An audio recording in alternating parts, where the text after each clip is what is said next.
მოგესალმებით, ჩვენი მორიგი პოდკასტის სტუმარია ნაია ლატარია, ექიმი, ენდოკრინოლოგი, ნუტრიციოლოგი. ნაია, გამარჯობა, მადლობა, რომ დღეს ჩვენი სტუმარი ხარ. და შენთან მექნება ესეთი შეკითხვა, როგორ უვლით სახის კანს, თმას, ფრჩხილებს ენდოკრინოლოგები? ნინო, გამარჯობა, ძალიან დიდი მადლობა მოწვევისთვის. ბედნიერი ვარ დღეს რომ აქ ვარ. ზოგადად ენდოკრინოლოგები არ ვიცი, თუმცა გეტყვი მე როგორ ვუვლი. მე ვფიქრობ, რომ სილამაზე მოდის შიგნიდან. ამიტომ ძალიან დიდ ყურადღებას ვაქცევ იმას, რით ვკვებავ ჩემს ორგანიზმს. იმიტომ რომ კანიც, მისი ელასტიურობისთვის, თმაც, ფრჩხილიც ცილოვანი დანამატები არიან, ანუ კანი ყველაზე დიდი ორგანოა ჩვენი სხეულის, ესე ყველაზე მეტი არის მასში კოლაგენის შემცველობა, ამიტომ ვცდილობ პირველ რიგში, რომ ცილით მდიდარი კვება მქონდეს. მე ვარჯიშობ და ამიტომ 2 გრამ ცილას მაინც ვიღებ კილოგრამ წონაზე, თუმცა ჯანსაღი კვების ფარგლებში 1 გრამი ცილა კილოგრამ წონაზე არის აბსოლუტურად საკმარისი. აქვე რომ განუმარტო ჩვენს მსმენელს, ვიტყვი, რომ გრამი ცილა არის, ეს არ ნიშნავს იმას, რომ 60 გრამი ცილა, ეს არის 60 გრამი ქათმის ხორცი. ანუ 30 გრამი ქათმის ხორცი ეს არის 100 გრამი ქათმის ხორცი, უბრალოდ ეს არის 30 გრამი ცილა, 1 ცალი კვერცხელი 6 გრამი ცილა და ვცდილობ ჩემი რაციონი ისე იყოს შედგენილი, რომ მეტნაკლებად ჩავჭდე კალორიაში, არ გადავაჭერბო კალორას, რომ წონა, ასე ვთქვათ, არ მოვიმატო, მაგრამ თან შევასრულო ეს მინიმუმი სიჯანსაღისთვის კანის. ვსვამ წყალს ძალიან დიდი ოდენობით.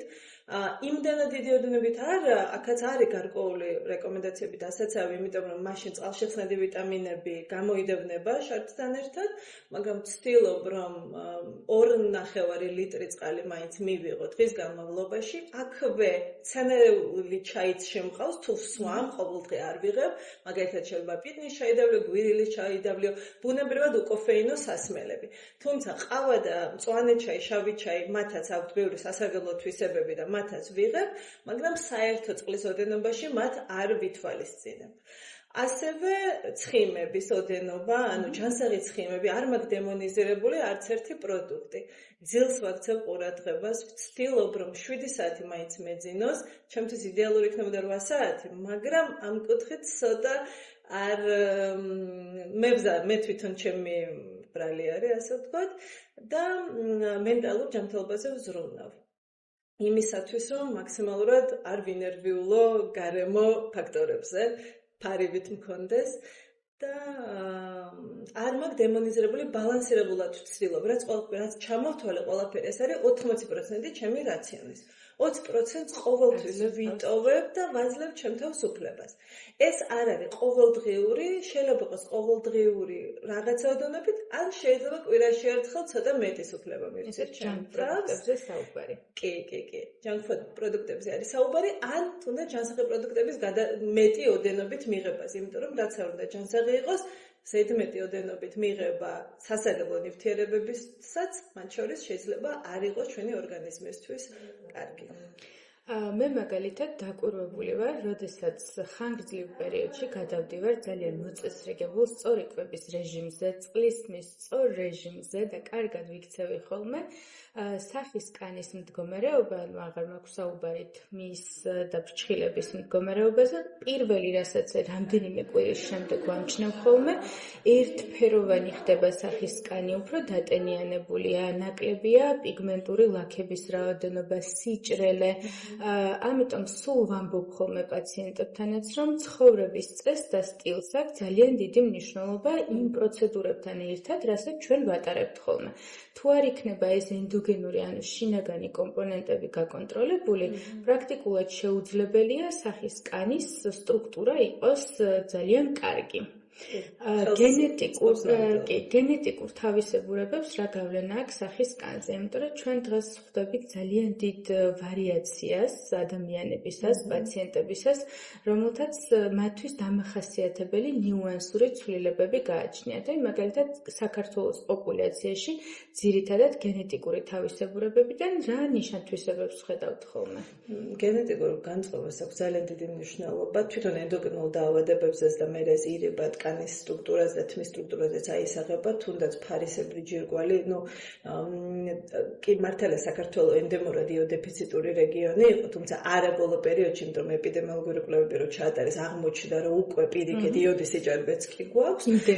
იმდენი გავაკეთეთ, კი. თუმცა აუტოიმუნური ფაქტორები, ამას ძალიან დიდი ზეგავლენა აქვს აუტოიმუნური თიროიდიც მაგალითად და ჩვენ ვიცით, რომ როდესაც ორგანიზმში ერთი აუტოიმუნური ფაქტორი არის, იქ არის მისი ალბათობა და რისკები, რომ ბევრი სხვადასხვა აუტოიმუნური ფაქტორი იყოს, რომელიც ძალიან ხშირ შემთხვევაში რამე კონკრეტული სიმპტომატიკის გარეშეც მიმდინარეობს აუტოიმუნური თიროიდიტი, მაგალითად მდგომარეობა, როდესაც იმუნური სისტემა ებრძვის ფარისებრ ჯირკვალს და რასაც შეიძლება კანის სტრუქტურის ცვლილებას ახასიათებს, თმის თვენაც ახასიათებდეს, ფრჩხილების კუთხით, ფრჩხილების ხარისხის დაქვეითება და ადვილად მტვრევადობა, წლები, ათეული წლები შეიძლება უსიმპტომოდ მიმდინარეობდეს, მანამ სანამ ეს რა თქმა უნდა არის სიმპტომატიკა, მაგრამ გულისხმობ ლაბორატორიული ცვლილებების გარეშე მიმდინარეობდეს და ამ შემთხვევაში იმ მშობლებს, რომელთაც აქვთ ეს პათოლოგიები, მეტი ალბათობა აქვს ჩვილებსაც ქონდეთ. კანის სტრუქტურაც მაგალითად ახლა ჩემს ოჯახში, კანის სტრუქტურა თითქმის დედაჩემსაც ბებიასაც საკმაოდ კარგი ჰქონდათ, ამიტომ მინიმალური მოვლის საშუალებების ხარჯზე. მაგრამ აქვე მინდა აღვნიშნო, რომ დღევანდელი სამყარო ცოტა ახლა დანიაში ვიყავ კონფერენციაზე და ვსაუბრობდით ქიმიკატებზე, რომლებიც ენდოკრინოლოგიურ ფუნქციებს არ უღებს და ჰორმონებზე ძალიან მოქმედებს. ინგლისურად მათ endocrine disruptive chemicals ქვია, ეს არის სხვადასხვა ფტალატები, მაგალითად, რომლებიც არიან პლასტიკატის შემადგენლობაში და სერიოზული პრობლემა დაიწყეს ამაზე ღიად საუბარი, თუმცა სამწუხაროდ კანონის დონეზე ეს არ რეგულირდება, მათ შორის არც ევროპაში და მწარმოებელს შეუძლია ნებისმიერი რამე გამოიყენოს და არავინ არ ავალდებულებს, რომ ასე ვთქვათ, ეს ინგრედიენტები იყოს აღრიცხული. კი, მართალია ზოგიერთი მწარმოებელი უთითებს, რომ არ იყენებს მათ იმისათვის, რომ ბაზარზე ალბათ უპირატესობა მოიპოვოს, იმიტომ რომ ეს ცნობიერება ამ კუთხით ნელ-ნელა იზრდება, მაგრამ ჩვენ შეგვიძლია თუნდაც ჩვენს ყოველდღიურობაში ცოტათი მაინც გავაუმჯობესოთ და შევცვალოთ რაღაცები, მაგალითად შუშის კონტეინერები გამოვიყენოთ, ხო? ბავშვებს ნაკლებად მივცეთ პლასმასის სათამაშოები, საწოვარების, ეს ყველაფერი, არის ძალიან საბოლოო ჯამში და მათ ობესოგენური, სიმსუქნის გენზე მოქმედებენ, ესენი მოქმედებენ ჩვენი შიმშილისა და ნაყროვანების ცენტრებზე, მათ შორის კოსმეტიკაც, პარფიუმერია, ძალიან ბევრი პროდუქტები და ამიტომ ამ კუთხითაც ცოტა ყურადღება უნდა მივაქციოთ. რა თქმა უნდა, არავინ გამოქვაბულში ცხოვრება ვერავინ ვერ დაიწყებს, ასე ვთქვათ, გამოქვაბულში ცხოვრებას. ამას მეც ბოლომდე ვერ ვიცავ, მაგრამ მაქსიმალურად ვცდილობ, რომ თუნდაც ისეთი კოსმეტიკა შევიძინო, რომელიც ამ კუთხით სუფთა არის და გაკონტროლებული არის. ნაია, როგორ აისახება ადამიანის გარეგნულ მხარეზე, კანზე, მთლიან ვიზუალზე ისეთი ტენდენციები, რომელიც სამწუხაროდ ახლა საქართველოში ძალიან მოდაში გახდა. გულისხმობ ოზემპიკზე, მონჯაროზე, რომელიც ერთი მეორეზე უფრო პოპულარულია და მე უკვე ცალკე განვიხილოთ პაციენტების კატეგორია, რომელთაც გაიარეს საკმაოდ რთული გზა ბარიატრიული ქირურგიის შემდეგ. ჩვენთან მაგალითად ესთეტიკურ მედიცინაში წელს ყველა კონგრესზე იყო აქცენტი გაკეთებული ისეთ მედიკამენტოზურ საშუალებებზე, რომლებიც იწვევენ წონის სწრაფკლებას პაციენტებში და ბარიატრიულ ქირურგია გადატანილ პაციენტებში, რომ მაგალითად იმისთვის თუ გვინდა, რომ კანის სტრუქტურა ნაკლებად შეიცვალოს და ნაკლებად დრამატული იყოს ის შედეგები, რასაც პაციენტები თავიანთი სხეულის 15-20% სწრაფად კლებას, როდესაც განიცდიან ხოლმე, სასურველია, რომ მათი მართვა დაიწყოს ესთეტიკური მედიცინის კუთხით, მაშინვე, როცა პაციენტები გადაწყვეტენ, რომ ჩაებან ამ მარათონში.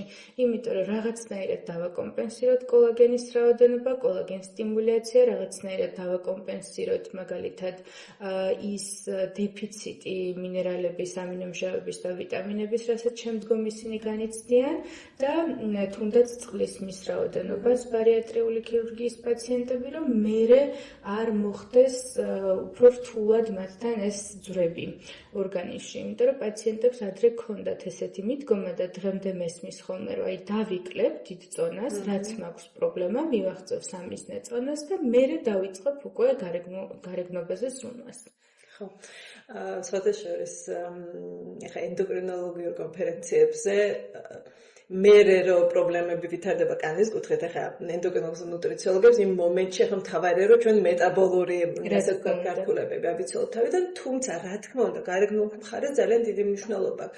თვითონ ოზემპიკის სწორად დანიშვნასაც აქვს მნიშვნელობა, ანუ დოზის სწრაფად მატება, იმიტომ რომ მე რა თქმა უნდა ვნიშნავ ოზემპიკს და პაციენტები მერე ანუ ჩვენ კომუნიკაცია როცა გვაქვს, წერენ რომ აი არ მაქვს თქვა ისეთი სწრაფი კლება. ზოგიერთ სწრაფია, ზოგიერთ არა, უნდა რომ დოზა დროზე ადრე გაბზარდო, ვიდრე არის რეკომენდებული. და მე ყოველთვის ვურჩევ, რომ ჯობია გრძელვადიანი ეფექტისთვისაც და ზოგადი მდგომარეობისთვისაც, რომ დოზის სწრაფი გაზრდა არ მოხდეს. ძალიან მნიშვნელოვანი არის საქართველოში ყველაფერზე ოზემპიკს შეეხება თუ ინტერვალულ შიმშილს შეეხება ჩვენ მოგწონს ეს პრეპარატები და ეს მიდგომები, იმიტომ რომ თითქოს აი ყველაფრის ჭამის უფლებას გვაძლევს ეს. რაც არასწორია. ოზემპიკის ფონზე უმნიშვნელოვანესი არის რომ ცილის ადეკვატური ოდენობა ჩვენ დავიცვათ, იმიტომ რომ გვინდა არ გვინდა ცილაზეც მოქმედებს, იმიტომ რომ კალორიული დეფიციტი როცა ვითარდება იმის ხარჯზე რომ ოზემპიკი მადის დამაქვეითებელი ზემოქმედება როგორც ნაყროვანების ცენტრის ზემოქმედებით ასევე იმის ხარჯზე რომ კუჭის საკვები უფრო დიდხანს ყოფდება, ხო?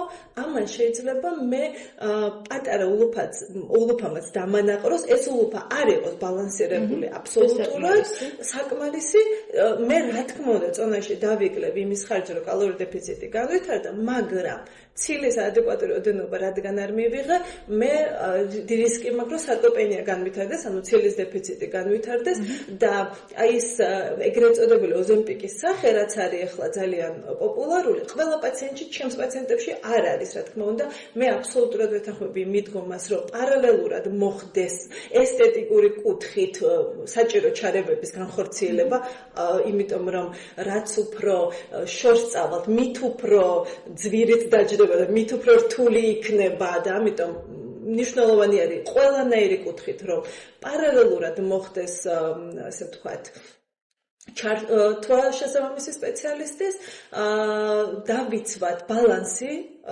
თუნდაც მცირე ულუფა ვჭამოთ და ხშირად ვჭამოთ, რადგან ოზემპიკის ფონზე ერთბაშად დიდი ულუფის მიღება გვიჭირს, დავიცვათ ცილა ვარჯიში გავაგრძელოთ და ფიზიკური აქტივობა აუცილებლად უნდა იყოს, იმიტომ რომ მართალია ჩვენ კუნძს რომ ამუშავებთ ცხეულს, რატომაც ეხლა კი აი ეს სახის იოგაც და სახის ვარჯიშები შემოვიდა ძალიან მოდაში, მაგრამ მე რომ ვარჯიშობ ეს ჩემი კანის სტრუქტურაზე სახის ფორმაზე ძალიან აისახა. და ეს ფაქტორები ძალიან გასათვალისწინებელი არის. თუმცა არ სწრაფი შედეგი არ არის საჭირო. დამერწმუნეთ, ყოველთვის როცა პაციენტი მეუბნება, რომ აი როგორ მოვიშორო წონა, პირველი რასაც ვეუბნები, ეს არის მოთმინება.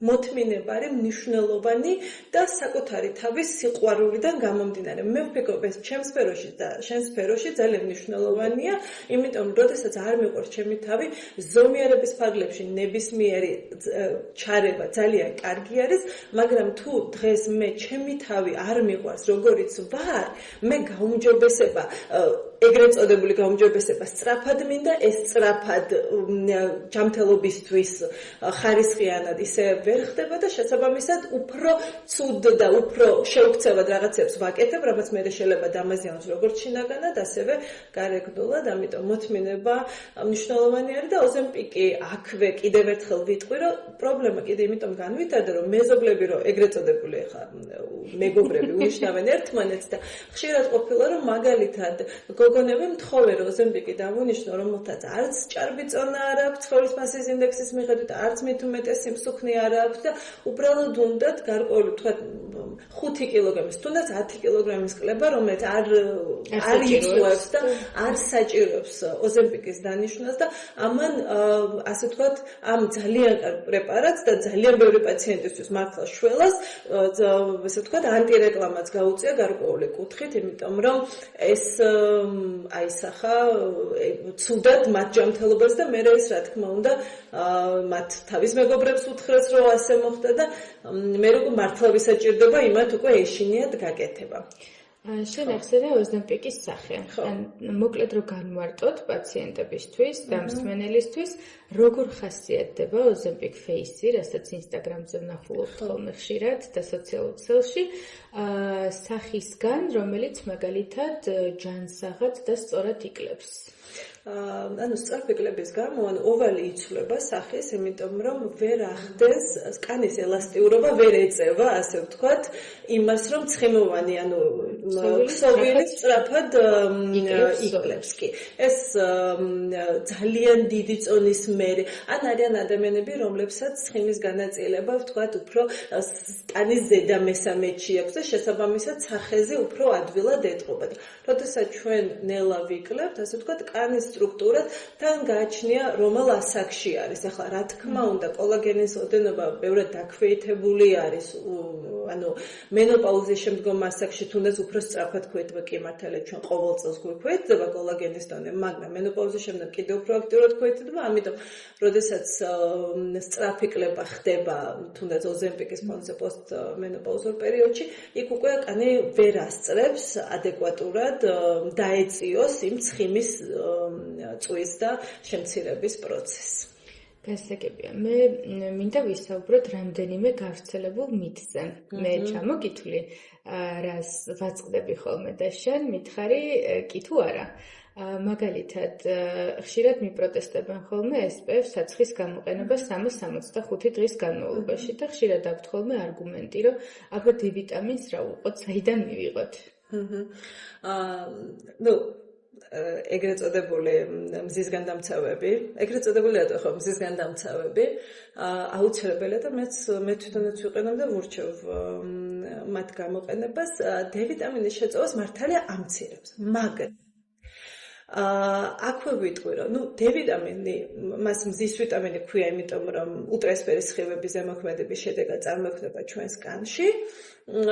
თუმცა მარტო მზეზე გასვლა, ეს იქნება მზის დამცავი თუ მზის დამცავის გარეშე D ვიტამინის დეფიციტს ვერ მოაგვარებს.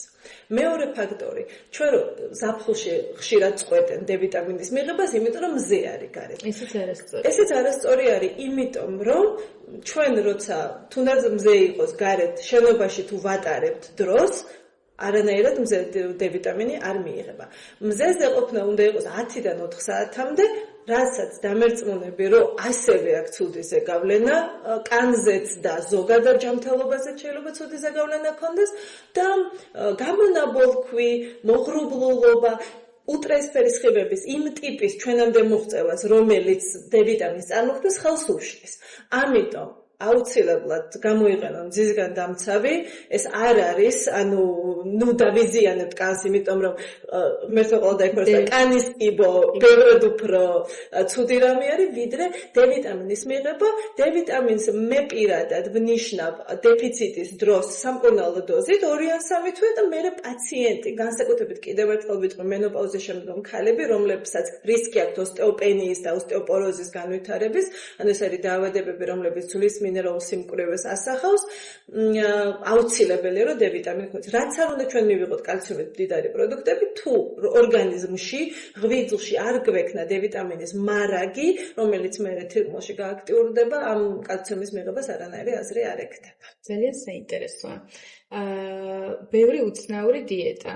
გამიგია ბავშვობაში, გამომიცდია, ყველაზე გავრცელებული რაც არის ხოლმე, ხო? ცილოვანი, ინტერვალური შიმშილი იყო ძალიან მოდაში, რაღაცა ერთი ფერის პროდუქტების დიეტა, მოკლედ ბევრი სისულელე. საბოლოო ჯამში ყველაზე მნიშვნელოვანი არის კალორიულ დეფიციტში ყოფნა. აქვს თუ არა მნიშვნელობა აი ამ კალორაჟს წონის კლებას გულისხმობ და არა სწორი კვების პრინციპების დაცვას, დილით მოხდება შუადღისას თუ საღამოს. აი ესეთი მითები მაგალითად, თუნდაც დიეტებთან მიმართებაში, ან ღამეჭამა ასუქებს, გარკვეული პროდუქტების მონოპროდუქტებზე გადასვლა, ახდენს თუ არა გავლენას, რეალურად ამ დროს უფრო მეტად იკლებს თუ არა წონა.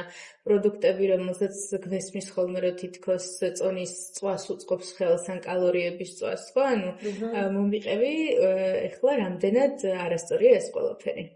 ხო, ანუ თუ ჩვენ საუბრობთ კონკრეტულად წონის კლებაზე, როგორც აღნიშნე, ჩვენ უნდა ვიყოთ კალორიულ დეფიციტში.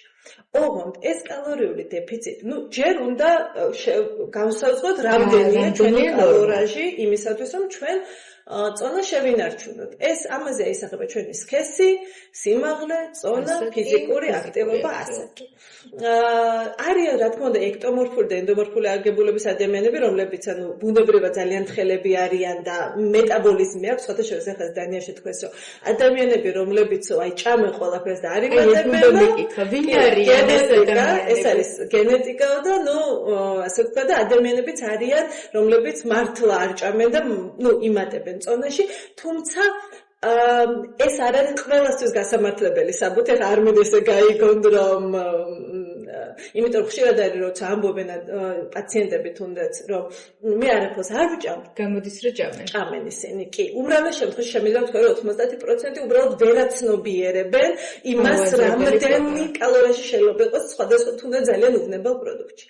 მეორე ფაქტი ვიტყვი, რომ არ არსებობს რომელიმე ერთი პროდუქტი, რომელიც გვასუქებს და არ არსებობს რომელიმე ერთი პროდუქტი, რომელიც გაგვახტუნებს. იმიტომ ძახშირად წერენ მეც, რომ ჩია რო ვჭამო გავხდები? ჩიის ჭამით ვერ გავხდებით, მაგრამ სწორი პროდუქტების ჭამა რატორი მნიშვნელოვანი ჩვენი კალორიაჟი იყო სწორი პროდუქტებით, იმიტომ რომ სწორი პროდუქტი მე მომცემს ნაყროვანების შეგრძნებას. მოცულობა დიდია, კალორიაჟი მცირეა. აი მე მაგალითად დილით 8 ნახევარზე რო ვისაუზმებ, მე პირველ საათამდე საერთოდ არ მშივდება. მაშინ, როდესაც მე თუ ბალანსირებული საუზმე არ მექნა, მოდი ავიღოთ ისეთი, კრუასანი მიყვარს მაგალითად, რომელიც არის 250 კილოკალორია.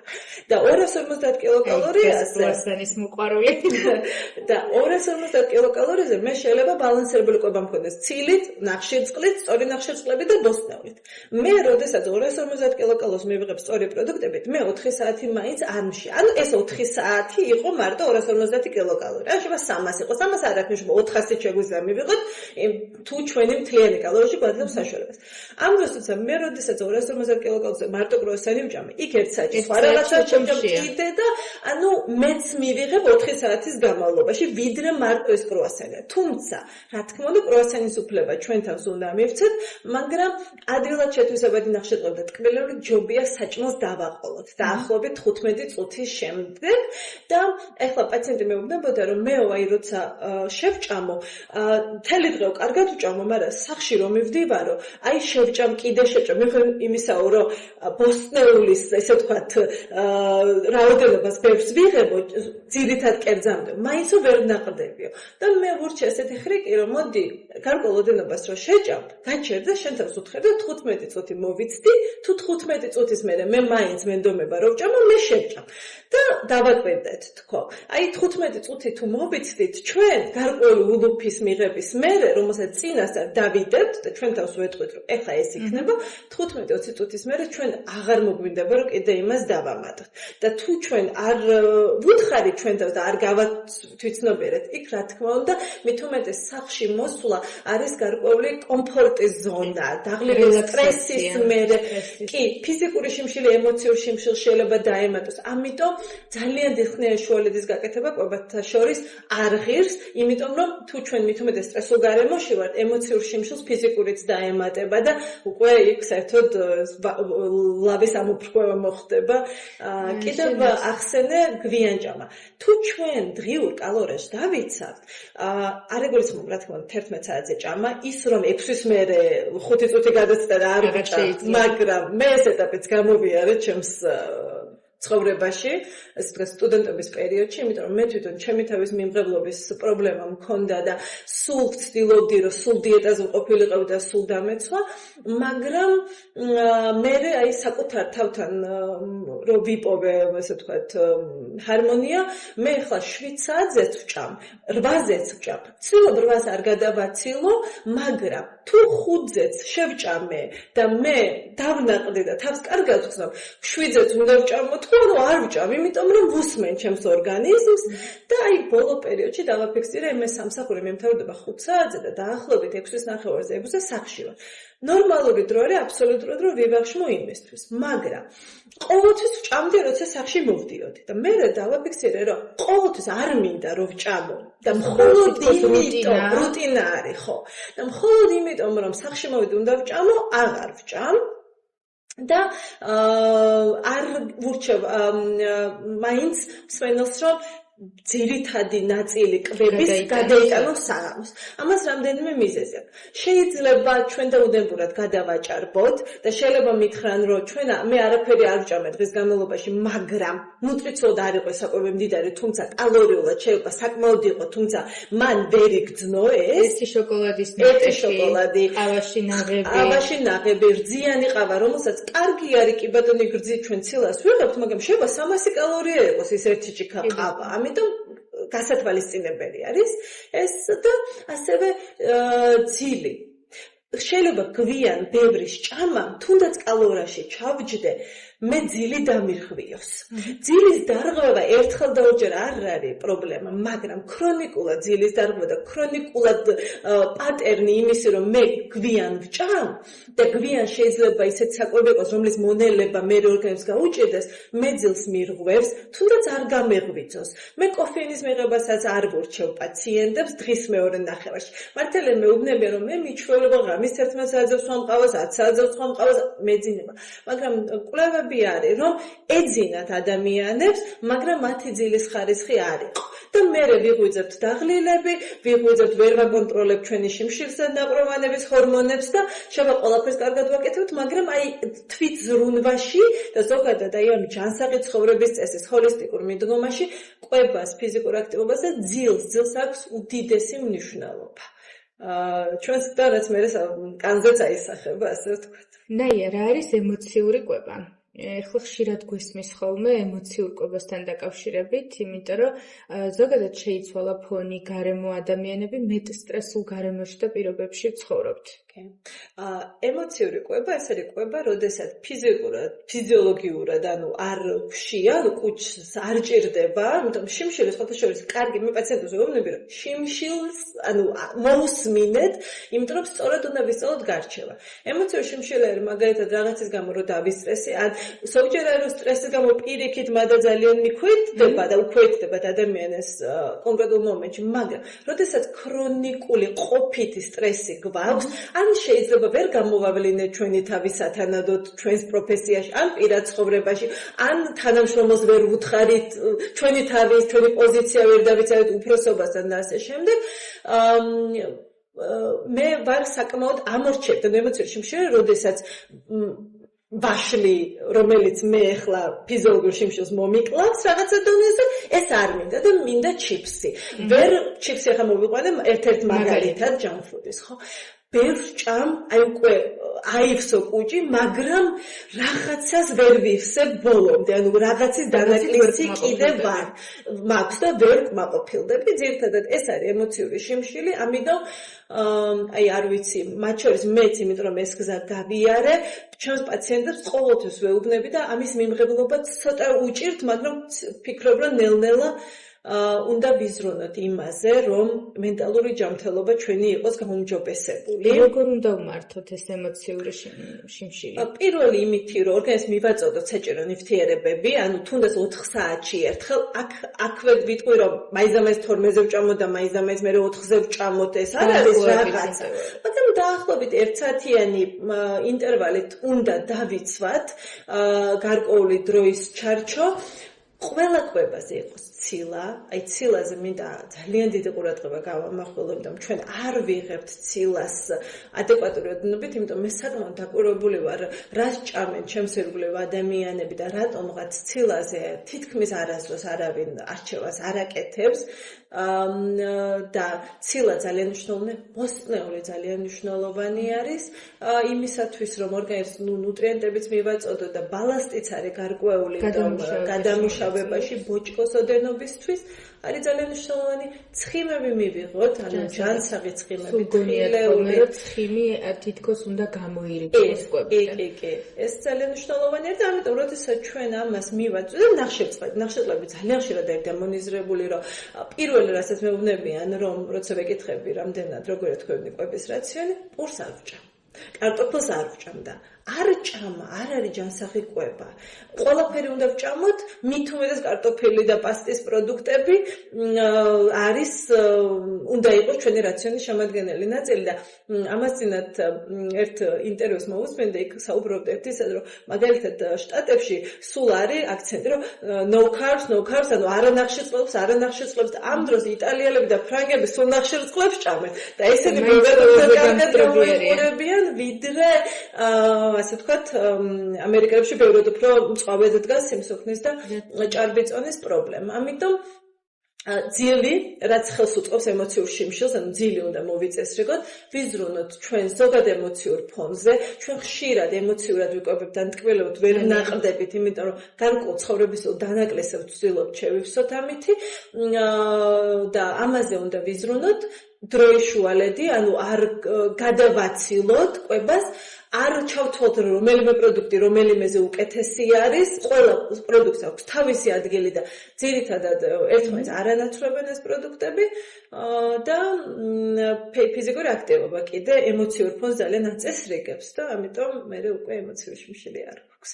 და მიუხედავად რომ მე ვიცი, შენ ძალიან დაკავებული ხარ ექიმებით თუნდაც ნებისმიერ ადამიანი გონია რომ ეხლა თუ არ გააკეთებს და ეხლა და მოდიჯერ საქმე მოდიჯერ 10-15 წუთი არაუშავს პაციენტიც დაიცდის კი რომ მივირთვათ ის საკვების დროს კიდე ემოციურ შიმშილს ძალიან აძლიერებს ეკრანთან ყოფნა კვების პროცესში კი იმიტომ ჩვენ უნდა კონცენტრირდეთ საკვებზე მივიღოთ საკვებისგან სიამოვნება და 15 წუთი მაინც კვებას უნდა დავუთმოთ და ემოციურ შიმშილთან გარკვეულწილად, მაგრამ სწრაფი კვებაც არის ერთ-ერთი პრობლემა. არ გულისხმობ აქ სწრაფი კვების პროდუქტებს, არამედ ჩვენ რო სწრაფად ვჭამთ, საკვებს არ ვღეჭავთ, საწესონობრივი სისტემა კუჩი არ იწყება პირის ღრუში, იმიტომ რომ ნახშირწყლების მონელება იწყება პირის ღრუდან და თუ დაუღეჭავი საკვები გადავყლაბეთ, უკვე ის მერე აღარ მონელდება და განვითარდება მერე ეგრეთ წოდებული აირები, მოუნელებელი საკვები, შეპერილობა და ასე შემდეგ. ნაია, როდესაც პაციენტს ვიკითხები ხოლმე როგორ იკვებება, ყოველთვის მიყურებენ ხოლმე გაფართოებული თვალებით. ამ დროს გენეტიკურ თავისებურებებთან ერთად კვების ხასიათს არსებითი მნიშვნელობა აქვს, როგორ გამოიყურება კანი. ანუ ელასტოზი აქვს თუ არა პაციენტს, სიმშრალე არის თუ არა. ეს ერთ-ერთი ნიუანსია და ძალიან უქვირთ ხოლმე, როდესაც კანზე ხელის მოკიდებით აღმოვაჩენ ხოლმე, რომ პაციენტი არის ან წეველი, ან არ იღებს საკმარისი რაოდენობით წყალს, ან შეიძლება ადგილი ქონეს ჰიპოთირეოზს და ყველაზე მეტად უქვირთ, როდესაც ვიცნობ ხოლმე, რომ ისინი არიან ვეგეტარიანელები ან ვეგანები. ჩემთვის მაგალითად პროცედურის შედეგის თვალსაზრისითაც და წარმატებულობისთვისაც, რამდენად ეფექტური იქნება ის ჩარევები, რასაც ჩვენ ვახორციელებთ, ინიექციური იქნება თუ აპარატურული მეთოდები, არსებითი მნიშვნელობა აქვს, როგორ იკვებება პაციენტი. ამიტომ ვეგეტარიანელებში და ვეგანებში ვაწყდები სერიოზულ პრობლემებს. მაგრამ ამ პაციენტებს რატომაც გონიათ, რომ მათი კვება მაინც ასე თუ ისე სრულფასოვანია. შენ რას ფიქრობ? დამეთანხმება ალბათ იმაში, რომ ის ძალიან ადვილად მოვლენ და გაიკეთებენ ინიექციებსაც და აპარატულ მეთოდებსაც, მაგრამ მათი მხრივ რაც გასაკეთებელია კვების უთხრით, ეს ყველა ძალიან უჭირს. ვეგეტარულ ვეგანურ კვებას რაც შეეხება, ვეგანური კიდევ უფრო რთული რამე არის. ვეგეტარიანულობა მით უმეტეს თუ ლაქტოვო ვეგეტარიანელი არის და გარკვეულწილად ამინომჟავებს და ამათ იღებს, შეიძლება იმდენი პრობლემა არ იყოს, მარტო ის რომ ხორცს და თევზს არ იღებს, თუმცა ბალა ძალიან დიდი მნიშვნელობა აქაც, როგორ დავიცავ. მცენარეული ცირების განსაკუთრებით ვეგანებს ეხებათ, მცენარეული ცირები არ შეიცავენ უცვლელ ამინომჟავებს. აქ უნდა განვარტო, რომ ცილა, რომელიც 20 ამინომჟავებისგან შედგება, აქედან 8 ამინომჟავა, ეხლა სხვადასხვა ბოლო დროში 9 წერა, მაგრამ ეს არის უცვლელი ამინომჟავები, უცვლელი ნიშნავს იმას, რომ ორგანიზმი მათ ვერ წარმოქმნის, ამიტომ ჩვენ ესენი თუ საკვებიდან მივაწოდოთ. უბრალოდ რო აგო მაგალითად ლობიო, რომელიც არის მცენარეული ცილის ერთ-ერთი მაგალითი, ლობიო არ შეიცავს რვავის. ამიტომ ჩვენ მცენარეული ცილის სხვადასხვა ასე ვთქვათ, კომბინაციები უნდა გავაკეთოთ, რომ მივიღოთ. და თუ არის ადამიანი ვეგანი, მას განსაკუთრებული ძალისხმევა ჭირდება იმისათვის, მე მესმის მორალური ასპექტი და ძირითადად რატომაც მე მგონი მიყვებიან ვეგანურობას, მე ამას ვერ ვაიძულებ ადამიანს, არ ვეუბნები, შეიძლება ვიღაცა ყველაფერს ჭამდეს, მაგრამ თან არაფერს არ ჭამდეს, რაც მის ორგანიზმისთვის საჭიროა საბოლოო ჯამში. ძალიან დიდი დაფიქრება არის, რა თქმა უნდა, საჭირო და B-ჯგუფის ვიტამინებს გავაყოლო განსაკუთრებით B12, რომელიც საერთოდ არ მოიპოვება არანაირი სახით მცენარეულ პროდუქტებში. ამიტომ როგორც წესი, B12 არის მხოლოდ ცხოველში, ვეგეტარიანებს ნაკლებად აქვთ ეს პრობლემა, იმიტომ რომ იღებენ B12-ს, მაგრამ ვეგანებს აქვთ ეს პრობლემა. თუმცა შეიძლება B12-ის დეფიციტის პრობლემა აუტოიმუნური დაავადებების გამო, როგორც არის პერინიციდული ანემია მაგალითად, კონდეს ბალანსებული ჩვეულებრივად უყვება ადამიანსაც, იმიტომ რომ არ ქონდეს კასლის შინაგანი ფაქტორი, ან იმუნური სისტემა ებრძოდეს ამ კასლის შინაგან ფაქტორს, რომელიც B12-ის შესაძლოა აუცილებელი და მნიშვნელოვანი არის. მე ძალიან გადახოვეს ხო რა? ძალიან საინტერესოა. და ამიტომ რა თქმა უნდა ხა ვისაც როგორ გაუხარდება, მაგრამ ვეგანებს ჭირდება ძალიან დიდი დაფიქრება და ძალისხმევა, რომ მათ ყველა ნუტრიენტი მიიღონ და ყველა ამინომჟავი მიიღონ. ეს ამინომჟავები არის უმნიშვნელოვანესი ჩვენი ფერმენტების წარმოქმნისთვის, ჩვენი ჰორმონების წარმოქმნისთვის, ჩვენი კოლაგენის სინთეზისთვის, თუნდაც რაც მე ალბათ ამითი ახდენდარიან ელასტინისთვის და კოლაგენი თვითონ არის ცილა და თვითონ არის ამინომჟავებისგან შედგება თვითონ და თუ არ მივაწვდით ორგანიზმს ცილას ადეკვატურად, შესაბამისად კოლაგენის წარმოქმნაც დაირღვევა. ნაია, ბოლოს მინდა გკითხო. ერთხელ ინსტაგრამზე, ჩემ rilsზე, სადაც საუბრობდი, ისეთ საკვებ დანამატზე, როგორც არის კოლაგენი და ჰიალურონის მჟავას ტაბლეტები, სერიოზულად მიმაგული მგესი. იმიტომ ვამტკიცებდი, რომ პრაქტიკულად არანაირი აზრი არ აქვს მათ მიღებას. და მინდა განვმარტო შენს როგორც პროფესიონალმა, ჩემ პაციენტებს და ამ ადამიანებს რეალურად აქვს თუ არა აზრი კოლაგენის აბების და კაფსულების დალევას. ხო. დამატებითი ბენეფიტი განსაკუთრებული არაფერი არ აქვს კოლაგენის მიღებას, იმიტომ რომ კოლაგენი ეს არის ცილა და თუ ჩვენ ადეკვატურ ოდენობით კიდევ ერთხელ ვამბობ, ცილა გვაქვს რაციონში მინიმუმ 1 გრამი კილოგრამ წონაზე, თუ ჩვენ აქტიურად ფიზიკურად ვარჯიშობთ, მეტიც უნდა იყოს, იმიტომ რომ მეც მოიხმარს ორგანიზმი.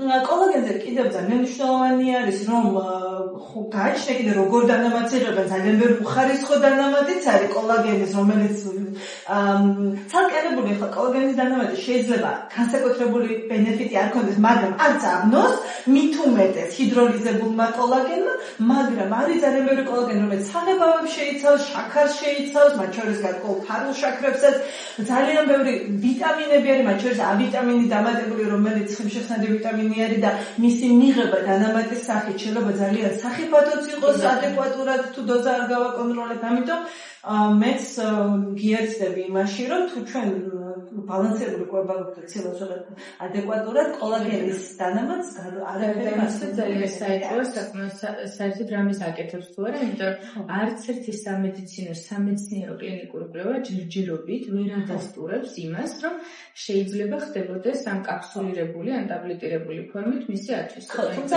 ეხლა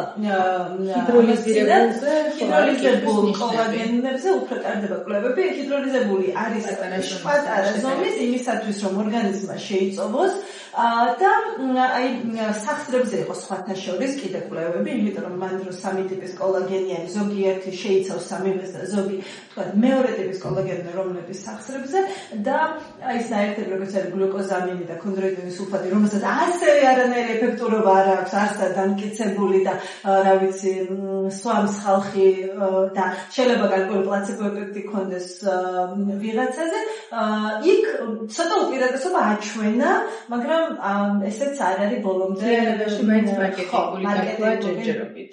კი, ნამდვილად, ასე რომ თქვენ ჯიბეს თუ ძალიან არ დაეწება, შერჩეთ, ჰიდროლიზებული მაინც მიიღეთ ზედმეტი დანამატების გარეშე. ძალიან უცნაურობა ნამდვილად არ არის. ძალიან საინტერესო ამ მწურავი პასუხებისთვის. ვფიქრობ, რომ ეს არის ის თემა, რაც აბსოლუტურად ყველას ყოველდღე გვაწუხებს და საბოლოო ჯამში ყველაფერი კვებით იწყება. ყველაფერი. მათ შორის კანის ჯანმრთელობაც.